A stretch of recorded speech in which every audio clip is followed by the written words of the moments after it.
Je voudrais tout d'abord dire à quel point je me sens en résonance avec ce que vient de nous proposer Édouard Delruel comme aperçu à la fois historique et philosophique sur la situation que nous connaissons. Et particulièrement sur la conclusion, hein, c'est cette nécessité de penser le présent comme un moment de transformation majeure dont nous ne savons pas dans quelle direction il va évoluer, avec cette nécessité de continuer à construire, à créer de grands récits et des petits récits. Alors peut-être que le mieux que je puisse faire, c'est de donner une sorte de lecture un peu personnelle, subjective, et donc très, très partielle de ce cycle de 20 années, hein, depuis la création de Culture et démocratie en 1993 jusqu'à aujourd'hui.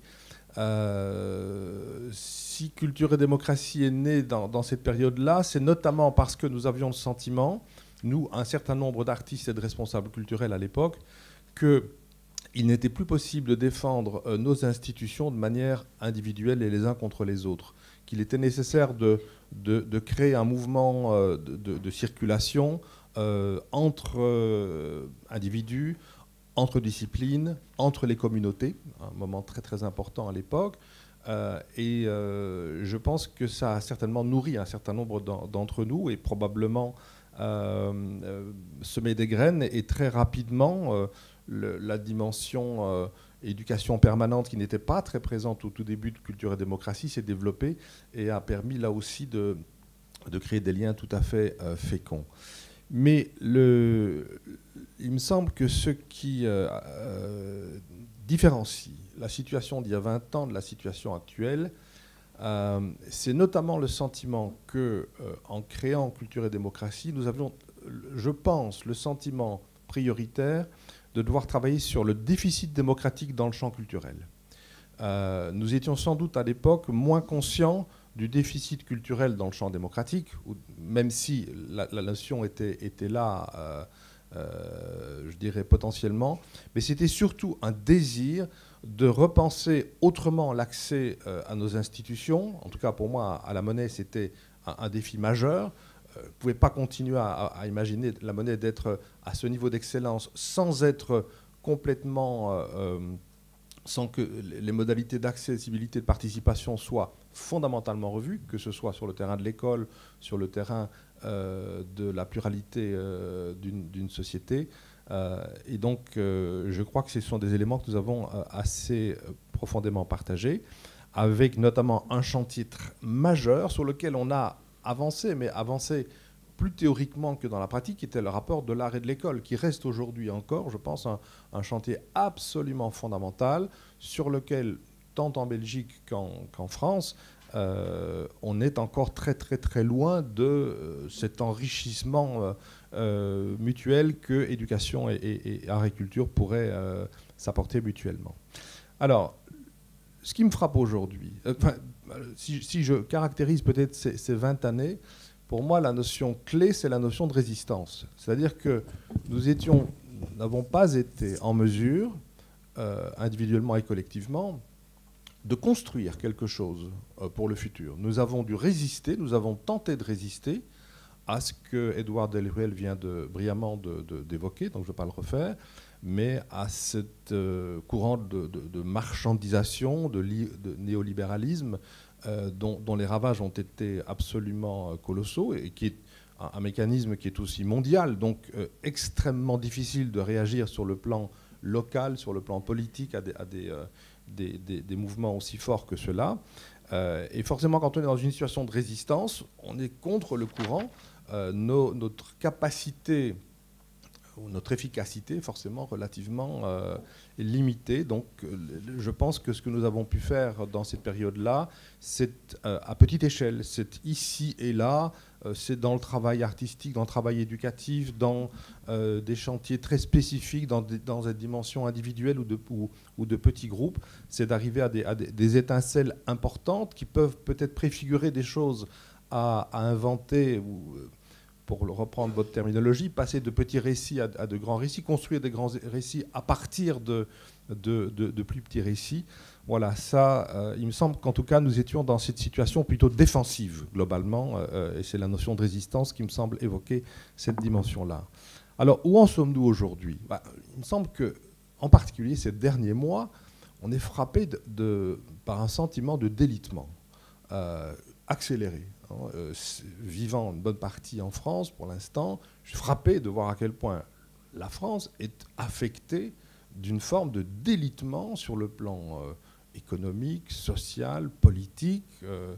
Et ça se reproduit. Bon, la Belgique n'échappe pas, avec beaucoup d'inquiétude d'ailleurs, à ce mouvement-là sous d'autres aspects, notamment communautaires, politiques. Et puis, on a aussi le sentiment que le monde lui-même, même s'il y a des éléments très très importants qui se passent en termes d'émergence, d'émergence de nouveaux pays, de nouveaux courants, etc., il y a une sorte de délitement qui est absolument anxiogène, puisque nous ne savons pas sur quoi ce délitement va déboucher. Alors, on a beaucoup parlé de crise ces dernières années, un tout petit peu moins ces tout derniers temps, et probablement parce que la notion de crise est sans doute de moins en moins adéquate à décrire ce dans quoi nous sommes. La notion de crise, il me semble qu'historiquement, elle est en général liée à on est dans une situation, on connaît une crise, on sort de la crise, et ça revient à peu près comme avant, avec quelques petites différences. Aujourd'hui, nous avons le sentiment que ça n'est plus possible. C'est-à-dire que la situation précédente arrive à un point de contradiction, de difficulté. On est sans doute à la fin d'un modèle. Il faut en inventer un nouveau. Et c'est là que pour l'instant le bas blesse, puisque nous ne voyons guère de nouveaux modèles, ou en tout cas de grands récits apparaître aujourd'hui comme susceptibles de remplacer le précédent. Et donc la résistance à laquelle nous avons pu participer ces dernières années, nous avons du mal à l'ancrer dans quelque chose qui puisse être moteur d'un nouveau départ ou d'une manière de penser ensemble l'avenir. Et du coup, effectivement, il me semble assez juste de poser dans cette journée la question du rapport culture et démocratie dans les deux sens, et notamment d'interroger le lien entre les deux, d'interroger le « et ».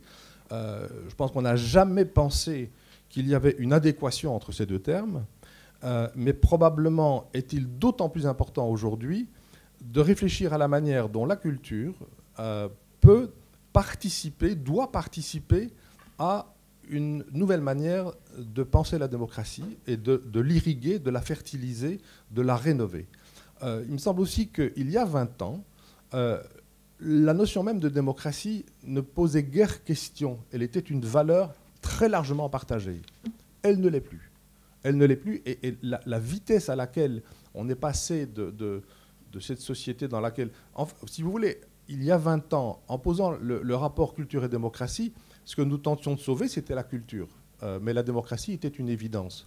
Aujourd'hui, je pense que et la culture et surtout la démocratie ne sont plus du tout des évidences. Elles sont profondément mises en danger, bien au-delà de ce que nous pouvons aujourd'hui constater. Mais si nous voyons l'évolution, elle est extraordinairement inquiétante.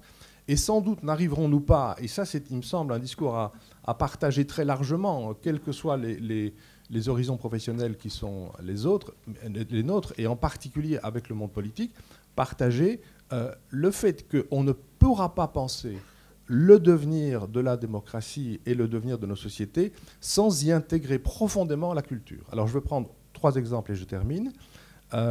Bruxelles. Il y a un évident déficit de penser la culture par rapport au devenir de Bruxelles. C'est une chose que j'ai redite avant Bruxelles 2000, pendant Bruxelles 2000 et après. On ne va pas en faire le bilan aujourd'hui, mais on a aujourd'hui un certain nombre d'atouts et d'outils qui permettraient de renforcer la fonction de Bruxelles comme capitale nationale, mais surtout comme capitale européenne, avec une vraie pensée de politique culturelle. Pour l'instant, c'est très, très, très déficitaire. Communauté française Wallonie, quel projet culturel pour quelle société? Il me semble que là aussi, il y a une vraie réflexion qui est beaucoup plus que qu'est-ce qu'on fait avec nos institutions, comment on les soutient, etc. Mais de vraiment réfléchir à la manière dont une société peut se prendre en main pour l'avenir. Et le troisième exemple, c'est celui du territoire sur lequel je travaille aujourd'hui, principalement Aix-Marseille. Et la semaine dernière, à l'université d'Aix-Marseille, j'ai lancé un appel à structurer autour de cette grande université, qui fait plus de 75 000 étudiants, de raccrocher sur cette université le monde culturel, le monde social, le monde éducatif, bien sûr, la recherche, et de construire quelque chose qui, après l'événement Marseille-Provence 2013, qui a apporté une contribution insuffisante, mais néanmoins importante à une autre manière de penser la culture et l'image de ce territoire, on a vraiment le sentiment là-bas qu'il y a une possibilité d'un rebondissement qui sera un petit récit, qui ne sera pas le très grand récit auquel nous aspirons, bien sûr, mais qui peut participer peut-être de la construction d'un plus grand récit. Donc voilà 3 exemples très concrets dans lesquels je pense qu'il n'y aura pas de renouveau et pas d'espoir de refonder quelque chose si la dimension culturelle n'est pas profondément intégrée dans le processus.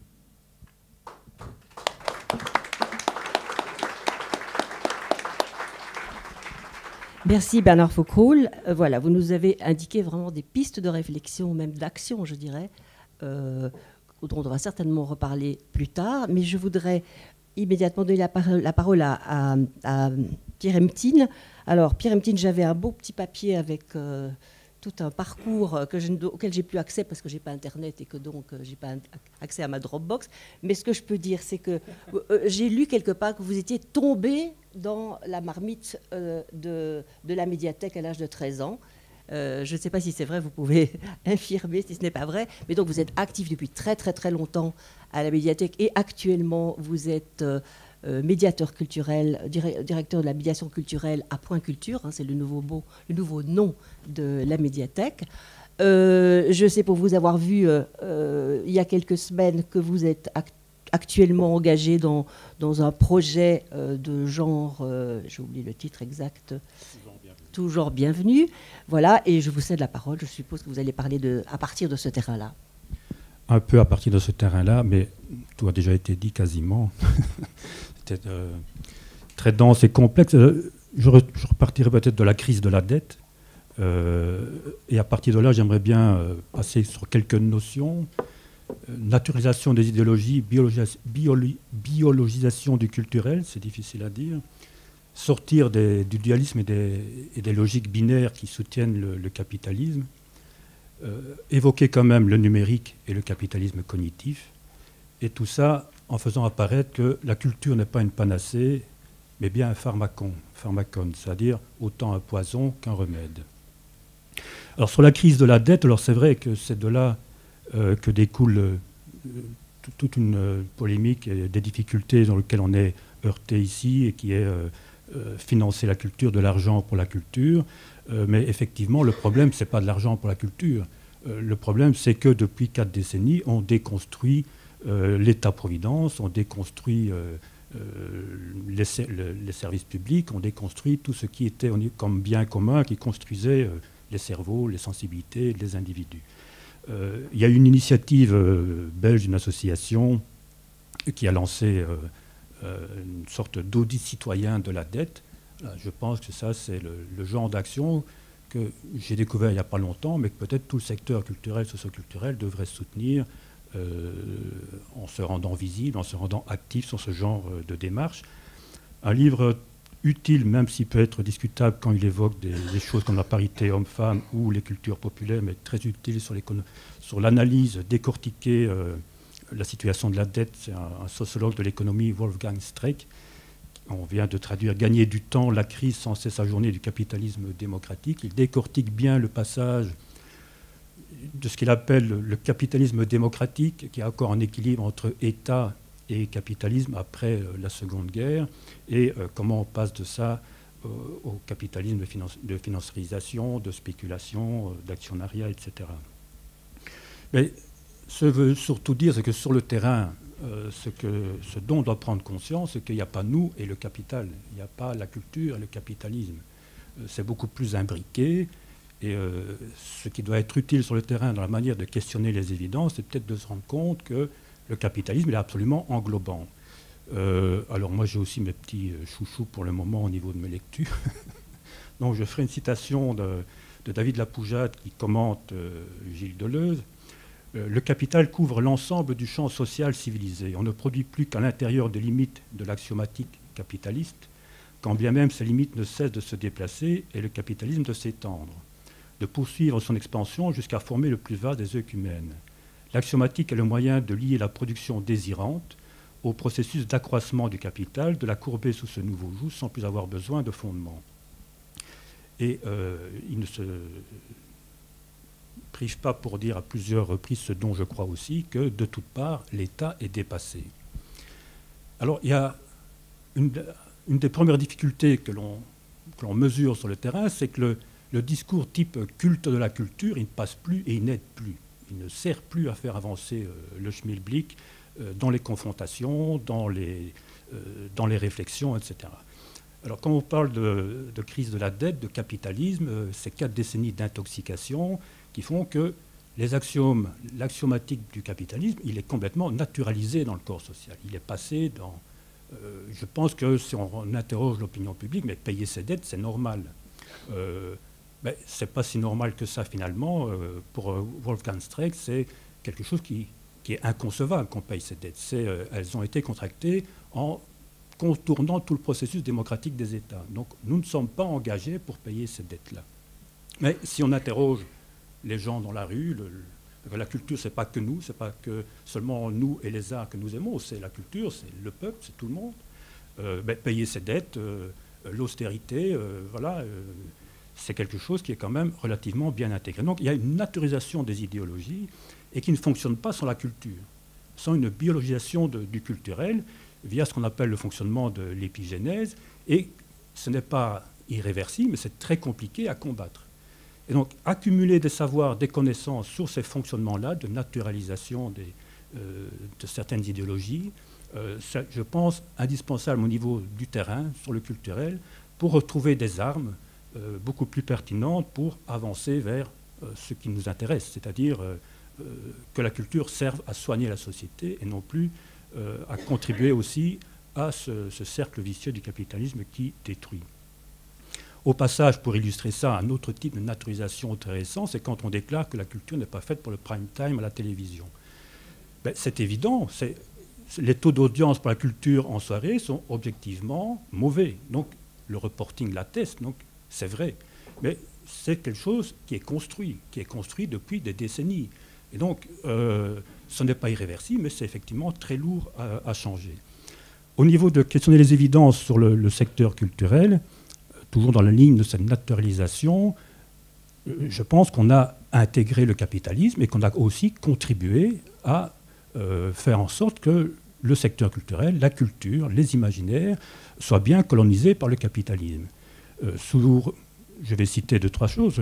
Sous prétexte de bonne gouvernance, le secteur culturel a intégré sans quasiment sourciller des modes de gestion, de management, de coaching, de reporting, de calculabilité qui viennent complètement des industries, des sociétés, des entreprises libérales. Donc on a intégré dans le secteur culturel de quoi scier la branche sur laquelle nous sommes.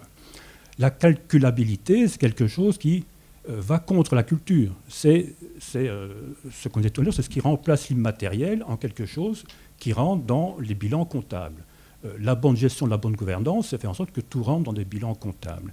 Alors, la calculabilité, elle est dans tous les magazines, dans tous les journaux qui parlent de la culture, c'est parler du taux d'audience, c'est parler du nombre de personnes dans les salles, c'est parler du nombre de personnes qui passent dans les musées, c'est évoquer le nombre de clics sur un site, c'est le nombre de likes, c'est le nombre d'amis dans les réseaux sociaux, etc.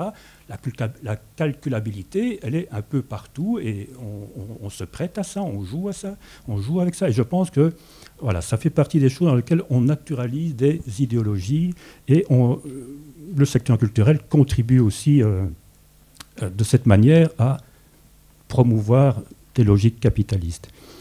Je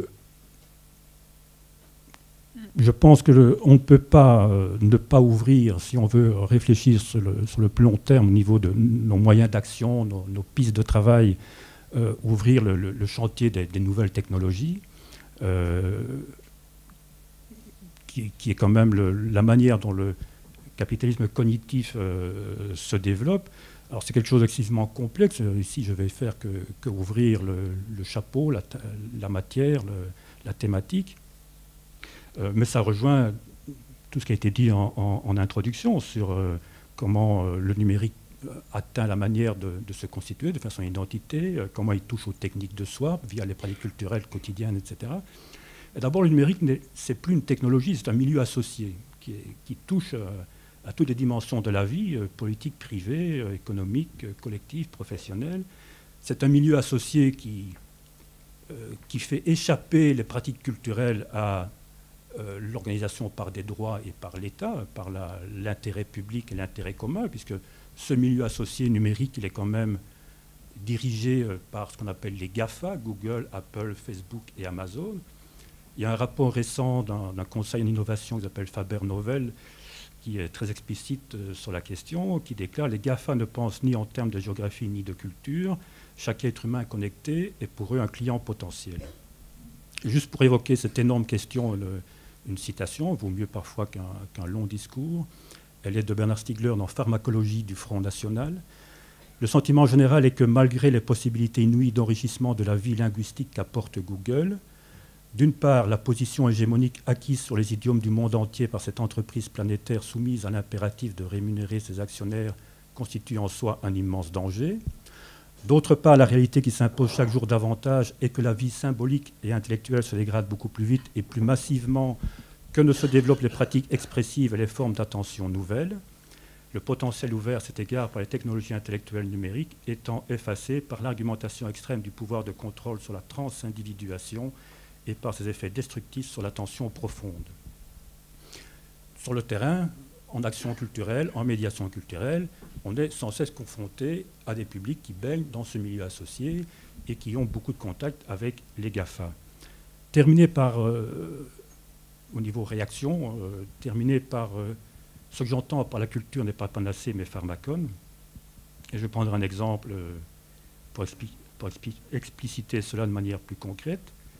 Je prendrai le sexisme, un pilier binaire de l'esprit du capitalisme. Je pense que l'esprit du capitalisme fonctionne beaucoup via l'idéologie de concurrence sur des binaires, des dualismes et des pôles binaires. Il y a le sexisme, le racisme, l'espécisme, qui est l'espécisme, s'imaginer que l'homme est le stade ultime de l'évolution, le centre de l'univers, et c'est par là aussi que le capitalisme a justifié la destruction de la nature, de l'environnement, etc. Et le sexisme est une construction culturelle. Ce n'est pas quelque chose qui vient du ciel. Le sexisme n'est vivace dans notre société que parce qu'il s'appuie sur les connaissances et des stéréotypes invisibilisés, naturalisés.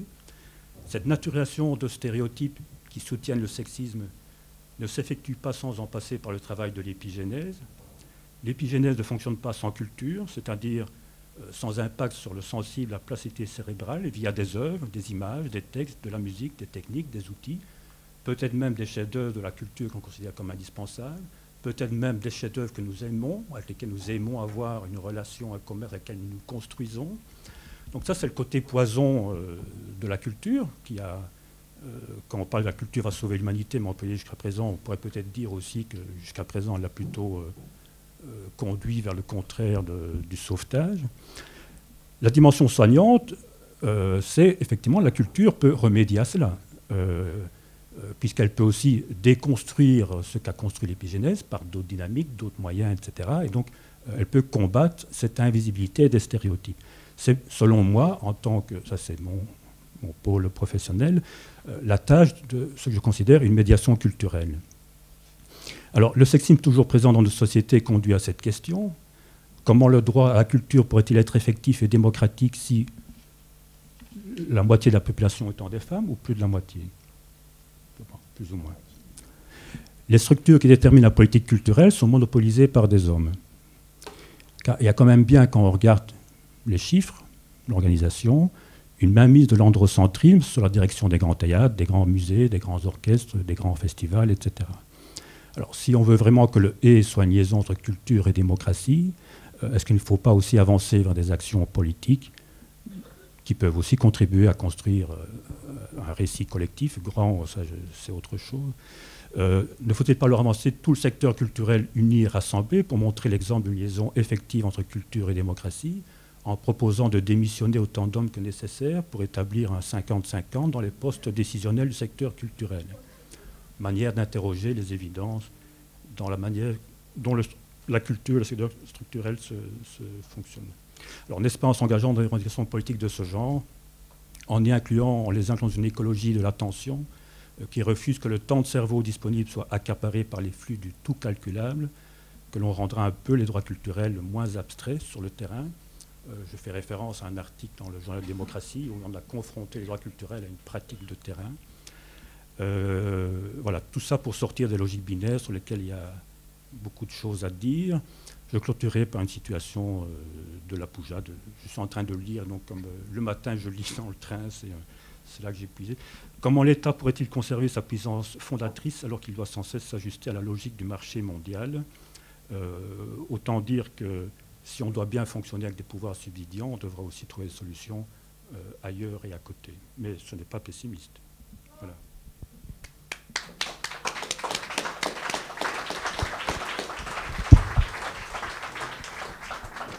Merci Perrentine. On va retenir cette idée de culture poison et culture médicament. Je pense qu'on reviendra là-dessus. Vous m'avez déjà coupé un petit peu l'herbe sous le pied, puisque j'avais l'intention, avant de reprendre le débat, il y a un certain nombre de thèmes qui ont été abordés aujourd'hui, j'avais l'intention, puisqu'on m'a autorisé à quand même aborder cette question, à mettre sur le tapis cette question de la place des femmes, j'ai dit la place des femmes dans la culture et de la part des femmes dans la culture, ce qui sont deux choses différentes. La place des femmes, c'est ce à quoi vous avez fait allusion, c'est-à-dire leur présence et leur participation à la gestion, à l'organisation, à la décision en matière culturelle. Et puis la participation des femmes à la culture, c'est la manière dont elles sont productrices de culture, quelles sont les conditions dans lesquelles elles peuvent produire, quelles sont leurs possibilités d'accès aux lieux où se passent des événements culturels, etc. Donc je voudrais prendre quelques minutes pour vous donner quelques informations un petit peu précises là-dessus. Pas du tout pour revendiquer du 50-50, des quotas, des machins comme ça, c'est pas ça mon objectif, c'est pour que vraiment cette question-là, qui à mon avis est une question vraiment de démocratie, soit intégrée dans les préoccupations de démocratie et culture, et soit intégrée comme quelque chose de toujours là, comme une préoccupation qui est de dire, bon, on parle de culture, on a parlé ce matin de démocratie, on a parlé de culture, on a parlé d'exclus, on a parlé de superflu, on a parlé de gens qu'on pouvait jeter, on a parlé de gens issus de l'immigration, etc. On n'a pas parlé vraiment de la catégorie qui n'est même pas une minorité, puisque c'est la moitié de la population qui sont les femmes. Alors, quelques petites données. Ces données, elles existent, elles sont très peu développées parce qu'on n'a pas beaucoup cherché. C'est encore un bastion où il y a très peu d'informations sur justement les parts respectives des hommes et des femmes. C'est la culture. On en a beaucoup plus pour l'enseignement que pour la culture. Alors récemment, il y a eu une semaine d'études de vie féminine sur le thème de la culture d'ailleurs, à laquelle la directrice de l'égalité des chances de la Fédération Wallonie-Bruxelles a présenté quelques chiffres. J'en ai choisi quelques-uns. Alors, dans les secteurs culturels, c'est-à-dire les centres de jeunes, organisations de jeunesse, éducation permanente, centres d'expression de créativité, centres culturels, lecture publique, audiovisuel et multimédia, on compte 61% de femmes travailleuses. Donc elles sont assez bien représentées dans ce secteur-là. On n'en retrouve plus que 30% dans les conseils d'administration, 35% dans les postes à responsabilité, 39% dans les organes consultatifs et 25% à la présidence des différents organes. Bon, donc on est vraiment loin de la parité en ce qui concerne, je dirais, ces organes de gestion et de décision. Alors, on peut vous donner des exemples un petit peu plus pointus des institutions connues. Charleroi-Danse est dirigé par un homme. Le Théâtre national de la Communauté française de Belgique est dirigé par un homme. Sur 6 festivals de théâtre bénéficiant d'une convention, 5 sont dirigés par des hommes, mais un festival est quand même co-dirigé par un homme et une femme. La direction de l'Orchestre philharmonique de Liège, ce sont 2 hommes. Et sur 115 centres culturels, 45 sont gérés par des femmes. Alors, au niveau des conseils d'administration, ça c'est pour les postes à responsabilité. Pour les conseils d'administration, c'est la même chose. Opéra de Wallonie, 15 personnes, 1 femme. Orchestre philharmonique de Liège, 67% d'hommes, etc., etc. Pour les organes consultatifs, c'est la même chose. Dans le Conseil du livre, il y a 5 femmes sur 16 membres. Alors quand même, la lecture, c'est quelque chose que les femmes connaissent bien. La commission d'aide à l'édition, qui rend un avis pour la production des éditeurs belges de langue française, il y a 2 femmes sur 9 hommes. La commission consultative des arts plastiques, qui formule des recommandations ou des propositions sur des politiques, 14 membres, dont 4 femmes. Voilà. Donc ça, c'est la place des femmes au niveau, je dirais, de tout ce qui relève de la décision, de l'organisation, de la gestion de la culture. Alors qu'on sait par ailleurs qu'elles sont extrêmement présentes comme utilisatrices ou consommatrices, entre guillemets, de culture. Elles lisent plus, elles vont plus dans les musées. Ça, ce sont des choses que nous savons. Alors il y a l'autre problème, qui est celui des femmes comme productrices de culture. Il y en a de plus en plus dans les écoles d'art, les écoles de cinéma. Le nombre d'étudiants tend à dépasser le nombre d'étudiants. Mais on devrait s'interroger, et nous n'avons pas assez de données là-dessus, sur les conditions de travail, sur les conditions de production, sur les conditions d'accès aux lieux et aux événements culturels. Est-ce que ces jeunes femmes sont dans les mêmes conditions que les hommes? Donc là, on manque certainement de données, mais je pourrais quand même vous donner quelques petites indications qui concernent les soutiens des pouvoirs publics aux artistes. Par exemple, l'aide à la création en littérature, 18 bourses de soutien à la création littéraire accordées, il y en avait 18, 7 étaient destinées à des femmes, donc moins de la moitié. L'aide à la production audiovisuelle, 46 films sélectionnés par la commission de sélection des films de la Fédération Wallonie-Bruxelles, 13 réalisés par des femmes, moins de la moitié de nouveau. Voilà, ce sont quelques éléments que je voulais juste vous citer. Pour que ça fasse tilt et pour qu'on puisse ne pas oublier cette question-là et que donc on puisse s'interroger sur ces conditions. Peut-être que ce qui est important, c'est les conditions de production. Dans quelles conditions se trouvent les jeunes femmes et où sont les obstacles, où sont les barrières, et que ce ne soit pas une simple évidence, comme on disait avant, bon, il n'y a pas de femmes en politique parce que la politique n'intéresse pas les femmes. On a bien vu que quand il y a eu des quotas, tout d'un coup, il y a des femmes en politique. Voilà. Donc je ne vais pas m'étendre là-dessus. J'espère que le message est passé. Et je voudrais demander peut-être aux 3 intervenants autour de la table ronde de réagir très, très brièvement à ce que je viens de dire. Édouard Delruel, vous avez parlé de démocratie, vous avez parlé du grand récit. Alors c'est un grand récit qui est un récit qui a été peut-être un peu mystificateur, puisque finalement le grand récit de la démocratie, en tout cas historiquement, la démocratie, elle a exclu les femmes pendant tout le 19e siècle en tout cas. Et on a même dit d'ailleurs, je pense à une politicienne, une chercheuse en sciences politiques américaine qui s'appelle Carol Petman, qui a écrit un ouvrage qui s'appelle Le contrat sexuel, où elle montre que le contrat social, donc en fait toute cette idée de contrat entre individus libres et égaux, il est valable dans la sphère publique. Or, les femmes ont été tout à fait assignées à la sphère privée pendant tout le 19e siècle. On a essayé de montrer que par nature, elles ne pouvaient pas avoir accès aux droits politiques. Voilà, donc je voulais savoir comment on pourrait imaginer, non pas retourner à des bases supposées magnifiques de la démocratie, mais peut-être à reconstruire une démocratie qui intègre cette question-là de manière efficace.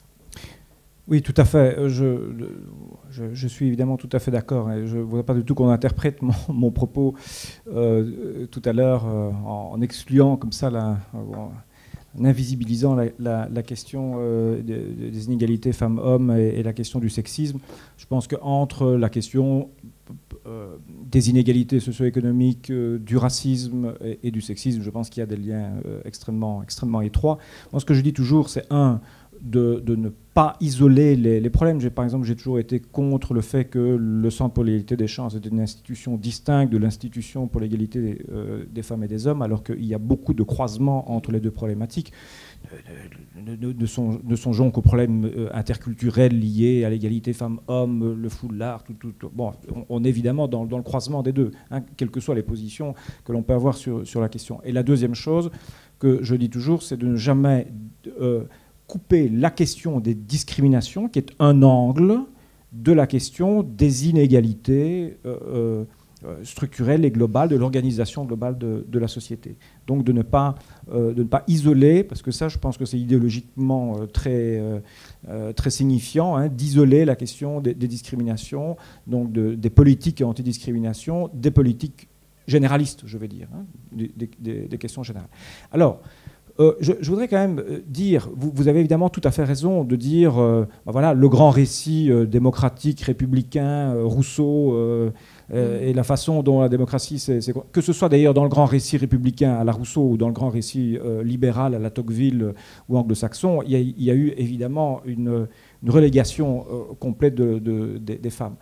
En disant bien ceci, simplement deux choses. Un, Marie-Hélène de Gouges, quand même, dès 1789, tout de suite, elle comprend que la Déclaration des droits de l'homme et du citoyen de 1789 s'adresse aussi, ou pourrait s'adresser aussi aux femmes. Et donc, qu'est-ce qu'elle fait? Elle écrit un manifeste, un texte, les droits des femmes et des citoyennes.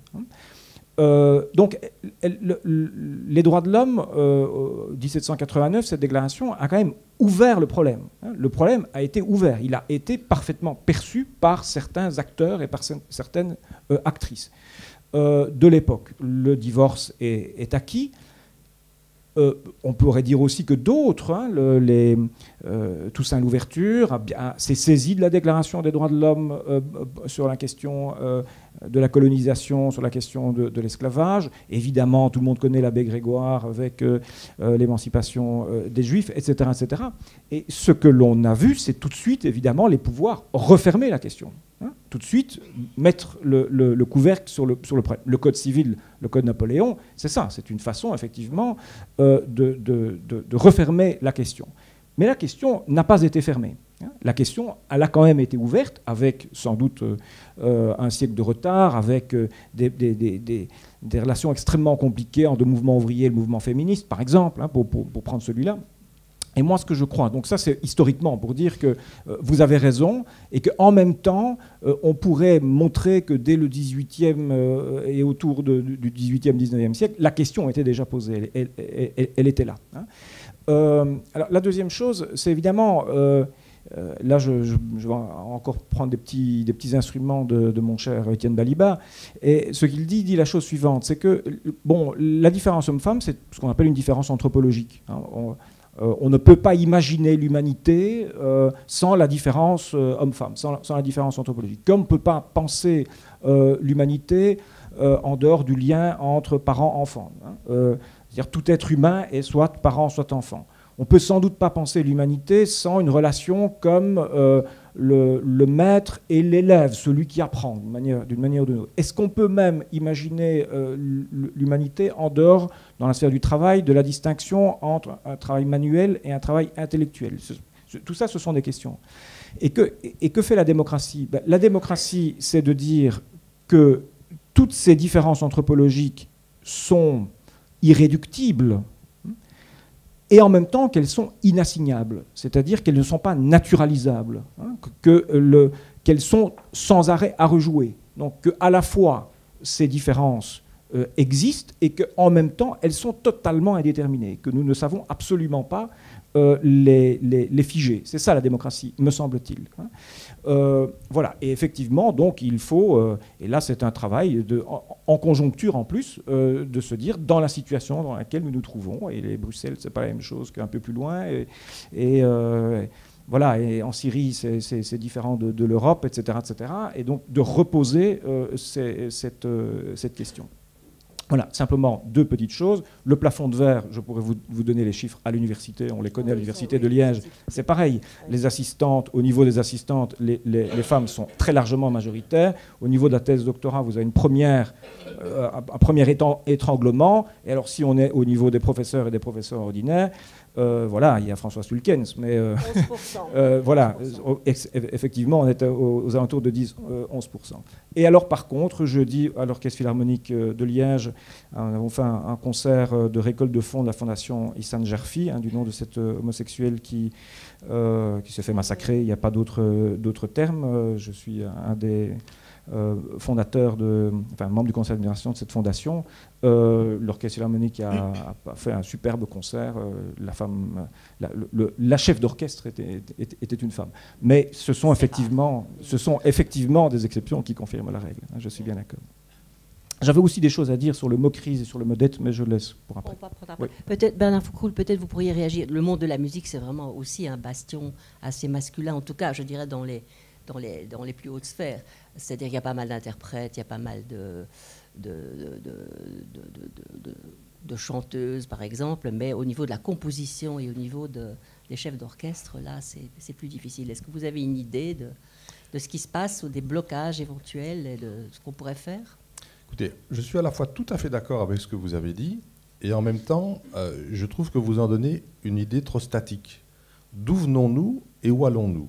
Je pense que si nous avions pris les mêmes chiffres il y a 20 ans, on aurait eu un tableau bien plus noir que la réalité actuelle. Nous allons au Festival d'Aix créer une œuvre cet été à Aix. C'est une œuvre d'une compositrice serbe, Ana Sokolovic. Il y a, si je dois choisir un artiste qui me semble dire la deuxième moitié du XXe siècle, je prendrai Pina Bausch. Les 2 dernières ministres en communauté française sont des femmes. 3 des ministres de la culture. 3 des 5 ministres de la culture, parmi les 5 derniers en France, sont des femmes. Et je constate qu'il y a un vrai effort. Ce que je veux dire par là, non pas que vous n'ayez pas raison de nous sensibiliser là-dessus.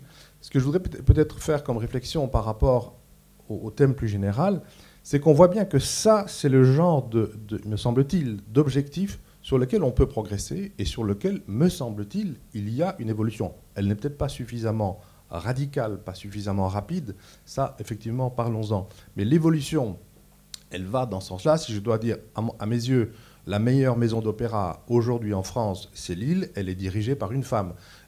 Et bon, on peut continuer, et c'est vrai qu'il y a, et je pense qu'on peut le dire, entre nous, on peut partager ça, que très souvent, une femme dans une position de responsabilité va apporter une vision du monde et de l'entreprise qui est spécifique et qui est extraordinairement enrichissante.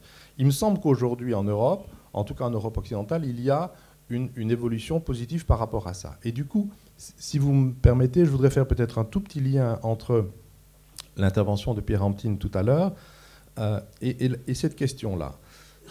Moi, le sentiment que j'ai eu en écoutant Pierre, c'est que c'est un sentiment, là aussi, d'un tableau très noir où la culture est à ce point perméable qu'elle est entièrement mangée par le capitalisme, par l'idéologie capitaliste et néolibérale. Alors, 2 éléments. D'abord, soyons attentifs au fait que quand nous parlons de culture, très souvent, il y a une confusion entre culture et art. Nos amis flamands, en 93, avaient choisi de dire Kunst und Demokratie. Nous avions préféré la notion culturelle parce qu'elle était plus large, mais elle englobait la dimension artistique. Or, dans la dimension artistique, il me semble qu'aujourd'hui, il y a toute une série d'aspects qui sont de l'ordre de la résistance et de la dimension prospective. Pour une bonne part, le secteur artistique, en tout cas quand on est orienté sur la création, la dimension qualitative est plus importante que la dimension quantitative. Et nous résistons à cela. Il y a dans la relation artiste-spectateur et même dans la transformation du mode spectateur en participant, il y a quelque chose, il y a un processus de reconnaissance de la personne humaine dans toute sa fragilité, dans sa différence, etc., qui est un processus d'humanisation, qui est un processus extraordinairement fort. Et finalement, ce que nous essayons de faire dans la sphère culturelle, dans la sphère artistique aujourd'hui, c'est d'essayer que cette dimension humaine latente, c'est d'essayer de la valoriser, de la projeter vers le haut et de la projeter aussi en largeur et en quantité. Donc, il me semble que aussi bien la question de la place, le positionnement des femmes dans le domaine culturel que cette question d'une culture qui serait entièrement dominée, si vous voulez, par un système capitaliste, méfions-nous, voyons les choses plutôt sous une forme dynamique, des processus. Il y a effectivement des processus éminemment inquiétants et dégradants. Il y a aussi aujourd'hui des contre-processus. Et il me semble que justement, la cause des femmes est l'un de ceux sur lesquels nous pouvons nous accrocher de la manière la plus positive possible. Merci beaucoup. Je suis très contente que vous disiez ça. On le retient. Je suis tout à fait d'accord avec vous quand vous dites qu'effectivement les choses ont changé, qu'il y a des progrès, c'est dans tous les domaines, c'est bien ça. La question évidemment aussi qui se pose, c'est de savoir ce qui va toujours pas. Est-ce que ce sont simplement des survivances qui vont disparaître comme ça de manière naturelle, ou est-ce qu'il y a quelque chose qui est inscrit de manière structurelle, où les frontières se recomposent d'une autre manière? Je laisse la question ouverte et peut-être demander à Pierre Emtine de réagir très rapidement à ce dernier point. Oui, je ne vais pas revenir sur le sexisme, il y a beaucoup de choses à dire, mais je n'ai pas voulu noircir le tableau. J'ai voulu rappeler que la culture n'est pas simplement le Messie, le Sauveur, et que la culture est aussi poison autant que remède. Et donc c'est pour équilibrer les choses. Et je ne pense pas, comme l'auteur que je citais, qui fait une très belle analyse du capitalisme, Wolfgang Streeck, qu'il faut en passer maintenant par des phases violentes pour sortir de Justin Honest, et je ne pense pas du tout. Pour dire, la philosophie qui m'intéresse là-dedans, c'est plutôt composer avec les forces actuelles. Je suis assez intéressé par des initiatives comme les entretiens du nouveau monde industriel, où le privé, le capitalisme et le culturel, mais que ce soit des philosophes, des sociologues, des économistes, des psys, etc., échangent, des artistes, échangent sur leur modus operandi, échangent sur comment mettre leur créativité ensemble pour inverser la tendance destructrice du capitalisme actuellement. Parce que ce que vous avez souligné tantôt, c'est que le système capitaliste se rend compte lui-même qu'il court à sa peine, il se détruit lui-même, et donc il commence à y avoir de plus en plus de plateformes, d'échanges, de discussions qui peuvent être très créatrices à ce niveau-là. J'ai participé à un séminaire début de semaine où un prof et artiste, Bianchini, je pense des arts et métiers, a présenté des expériences de laboratoire où il travaille avec des laboratoires de robotique et des artistes qui font des installations numériques, etc. Et comment ils échangent leur expérience et comment ils échangent leurs réflexions là-dessus. Néanmoins, il ne faut pas non plus avoir une foi aveugle au niveau de la culture. On s'alarme à juste titre quand on rogne des subsides d'institutions importantes, de prestige, etc. Mais pour des attaques contre ces institutions-là, combien de petites associations disparaissent? Moi, par mail, depuis quelques mois, je reçois une quantité importante d'appels à soutien des petites structures qui sont porteuses de culture, je veux dire, dissonantes, disruptives, alternatives, etc. Donc, qui proposent des esthétiques différentes, qui sont sur le point de disparaître, qui appellent à des soutiens, etc. Des revues qui étaient quand même importantes au niveau d'apporter une éditorialisation en soutien à ces esthétiques dissonantes, disruptives, porteuses de singularité, comme Mouvement, Technicart, disparaissent, sont sur le point de disparaître. Et pour ces deux revues qu'on connaît, il y en a beaucoup d'autres, etc. Et d'autre part, pour connaître un peu le fonctionnement de la manière dont on accorde des subsides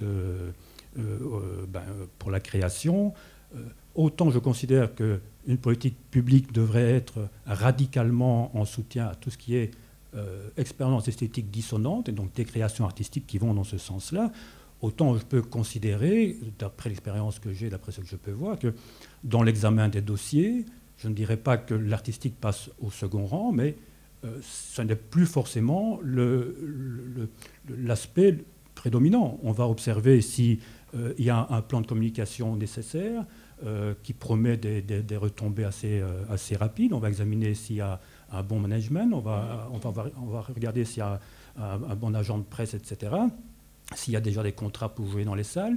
Et s'il n'y a pas ces éléments-là dans les dossiers, il y a des dossiers qui ne sont quasiment pas examinés, voire pas du tout examinés. Donc, je pense que la logique de l'audimat, de la calculabilité, elle rentre aussi dans là où on pense le soutien à la création artistique. Et ça ne va pas, en tout cas, dans le sens d'aider, de soutenir les esthétiques qui proposent des champs d'expériences dissonantes, disruptives, etc. Mais à côté de ça, tous les jours, tout le temps, je vois des livres intéressants qui sortent, des connaissances intéressantes qui sont publiées, des spectacles fabuleux qui sortent, des expositions à aller voir. Mais ça, c'est peut-être nos expériences de gens dans la culture. Ma question, c'est est-ce que c'est vraiment ce type d'expérience qui est la plus répandue et donc qui fait culture dans la société? Quand je vois on met beaucoup en avant le modèle de musée événementiel, de grands musées qui font passer des millions de personnes par an.